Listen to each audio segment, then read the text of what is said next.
Anime, Level 1 Demon Lord and One Room Hero. Episode 6 begins with Max and the Demon King enjoying their vacation in the Gamma Republic by playing table tennis. The Demon King, being a bit too serious, uses her power to defeat Max in the game. However, they both restrain their powers to avoid causing widespread damage. The Demon King is determined to win, as she wants Max to buy her a special bottled milk coffee with onsen if he loses. Despite Max's determination not to give in, he puts up a fierce resistance that overwhelms the Demon King. Their intense gameplay even results in the table tennis ball breaking once again. The Demon King, disguised as a woman, indulges in a hot spring bath, while Max relaxes by enjoying a beer in the evening. Suddenly, the Demon King asks Max to fetch a towel from her room, a deliberate ploy. Seeing this as a chance to fulfill his lecherous desires, Max doesn't think much of it. The Demon King requests Max to hand her the towel while opening the door. Max is all set to peep, but to his disappointment, the Demon King reverts to her childlike form, leaving him unable to indulge in his intentions. During dinner together, the Demon King playfully tempts Max by feeding him. After the meal, they savor the signature hot spring milk coffee and eventually fall into a peaceful sleep. In the morning, they visit a capybara sanctuary. The Demon King, who is still disguised as a beautiful woman, delights in playing with the capybaras. Later, they go shopping at a local marketplace. However, unbeknownst to them, Leo's subordinate women begin patrolling due to the approaching royal forces near the border. This signals an impending war in the region. Due to the sudden turn of events, tourists were in a state of panic, preventing them from returning anytime soon. The Demon King, who had been waiting for this opportunity, urged Max to witness the border conflict firsthand. Max, unwilling and aware that his presence might lead to trouble if discovered by the royal faction, suggested that the Demon King return home.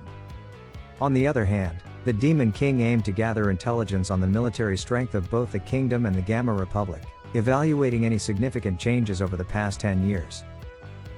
Max, perplexed by the Demon King's intention to scout, assumed they would travel on foot to the location. However, since the Demon King could fly, they could reach the area in question. Yet, due to limited energy, they ended up crash landing near the border. Realizing they were close to their objective, they hurriedly approached the border area and sought a secure location to observe using binoculars. The royal forces stationed at the border gate initiated an attack, which had no impact on the fortified border structure, as it was shielded against magical assaults from the kingdom. In response, the Gamma Republic forces launched a counterattack, utilizing magically infused rocket launchers with sleep-inducing projectiles.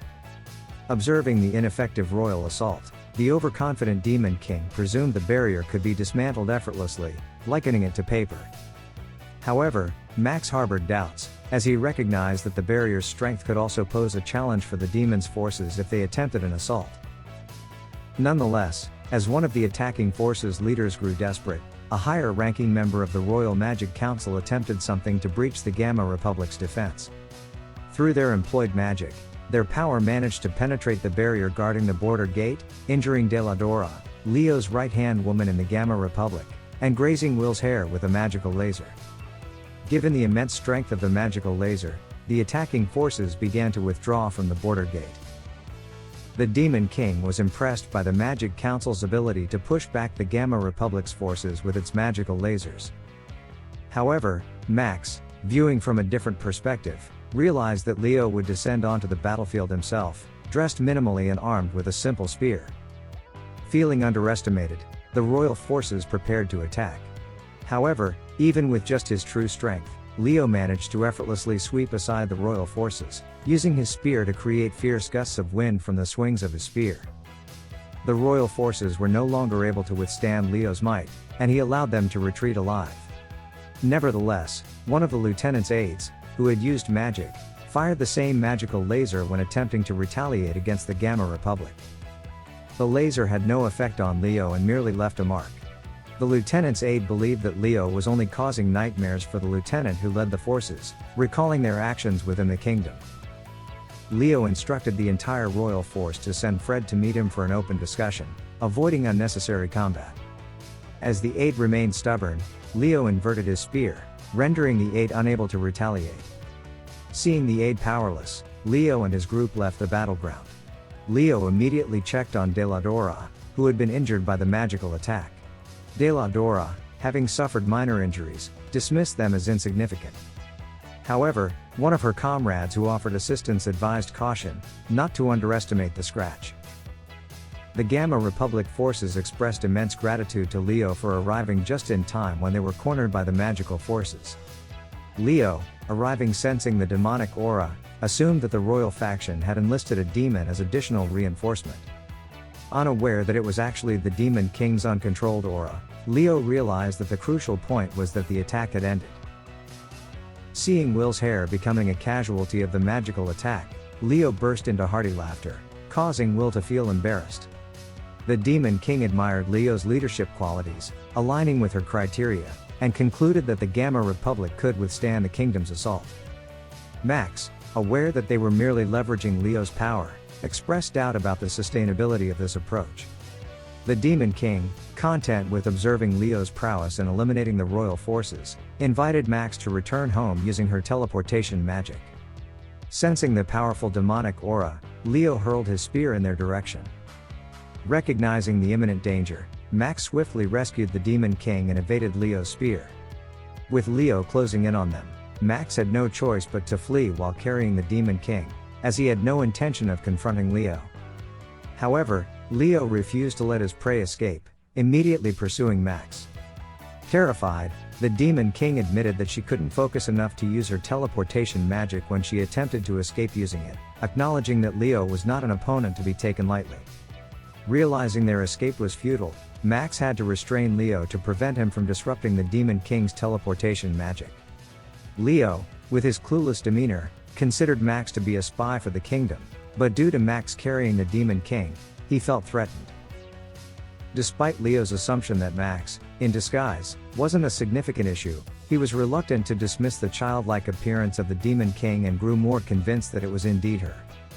Communicating telepathically, the Demon King advised Max to divert Leo's attention by surrendering her to him.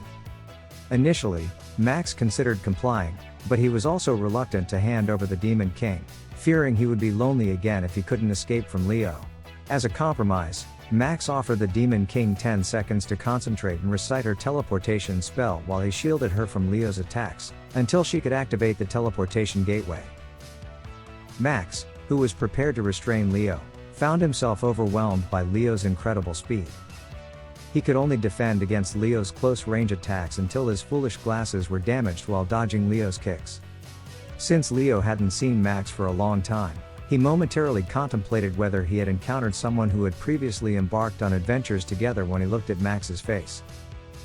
As the teleportation gateway was opened by the Demon King, she inadvertently mentioned Max's name, prompting Leo to realize that he had finally reunited with Max.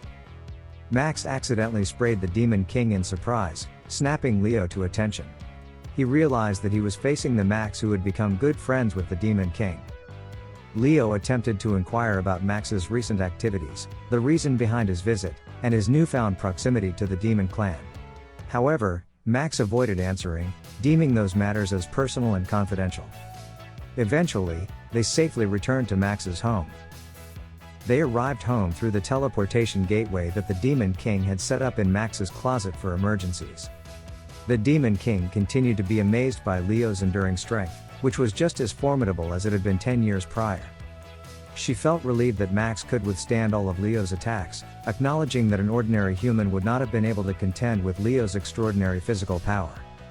The Demon King expressed gratitude for being able to enjoy the hot spring bath in peace, thanking Max for protecting her. Max, seemingly indifferent to her gratitude, playfully embarrassed the Demon King, suggesting that their journey had been enjoyable and expressing a desire to do it again somewhere else. Will these three former heroes have more meetings? Will the Witch Woman make an appearance? Only time will tell. This is the end of episode 6.